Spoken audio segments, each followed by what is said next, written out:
Hello farmers, and welcome again to the Kenyan farmer. This hen has adopted these ducklings and seems to do the mother's job quite well. She has to provide the warmth, security, and look for food for the ducklings. Makes me wonder, how amazing is God's creation? Farmers can learn some basics from this foster parenting setup. Today, I get to discuss some basic skills and tactics that I use to ensure maximum survival of my day-old chicks. Well, there are different ways of doing this, but my style works quite okay in my small farm. Let's talk first about the things I need to have in advance, before and when receiving new chicks in the farm. I need a good brooder to start with. An ideal brooder has circular walls. This is to avoid the chicks crashing on each other to death. I can hear you wondering, but your brooder has corners, man. What's up with that? Well, you work with what you have. I have my ways of avoiding these sharp corners. The thing is, chicks have this instinctive behavior of crowding on the same spot due to fear or extreme temperatures. Corners worsen the situation, and sadly, this leads to some of the chicks suffocating to death very easily, as you will learn. I need wood shavings. This is the kind I use. Don't go for the very fine type, commonly called sawdust. These shavings are spread on the brooder floor to absorb any moisture, maintain the warmth, and at the same time, make regular cleaning an easy task. I clean them off every 2 to 3 days and replenish with some new clean shavings. I use a 20-liter bucket of shavings per square meter. I also require a reliable heat source. There are various sources of heat for a brooder, but I like using electric bulbs. Check out a detailed video on this channel about how I install this system. I maintain the brooder at 32 to 34 degrees Celsius, especially during the first week.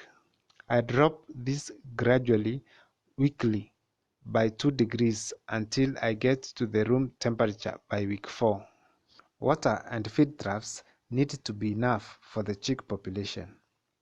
Design and size of the trough determines how many chicks can use it. Generally, I allocate 20 chicks per feed trough and 40 chicks per water trough.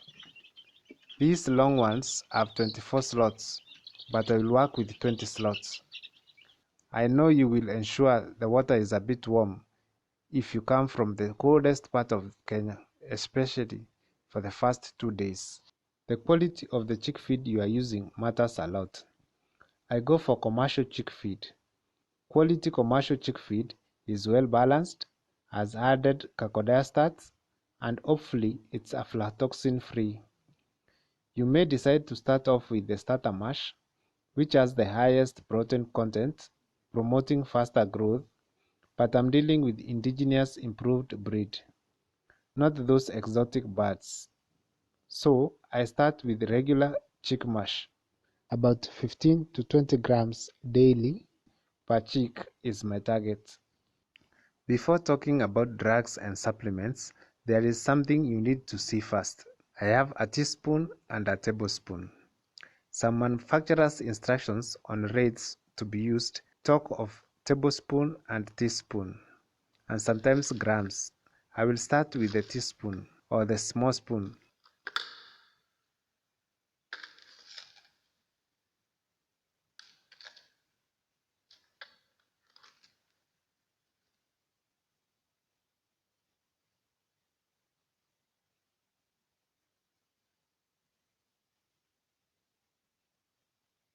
I hope you have seen that.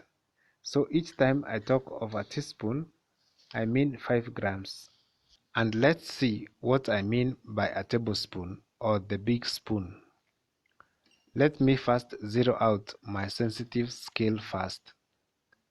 I know this video is not meant for classroom setup, but there could be those among us who still must see or touch to believe.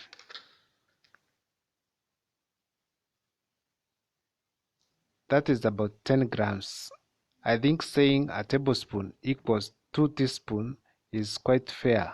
For farm setup, I'm within tolerance. And now, let's talk about drugs and supplements.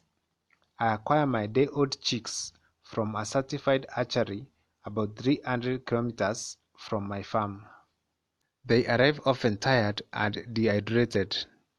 They need some glucose to restore their lost energy. This is the type of glucose I use. It also has some extra vitamins and minerals that help to deal with transportation stress and growth. I only use it just for a week, although you can continue for 2 weeks. I use a tablespoon in the 5 liters of drinking water.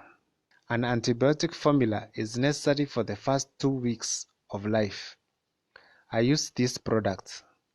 I know you are saying that the quality feeds also have coccidiostat added to control coccidiosis. Well, maybe you are right, but also you may be wrong. So I still use this. I use 1 teaspoon in 5 liters of the drinking water daily for 2 weeks continuously. This product also has some added vitamins that are crucial for early chick development. Finally, I also use a tablespoon of liquid paraffin on each water trough. Liquid paraffin helps my chicks excrete waste better. You don't need all your chicks plugged like this. Note that this is pure medical grade liquid paraffin. Please don't buy the perfumed one used in cosmetic industry. I buy a liter at 450 Kenya shillings from a chemist, pharmacy, or an agrovet shop. If you like this kind of content, please like, share, and subscribe. Thank you for watching. God bless you and see you in the next video.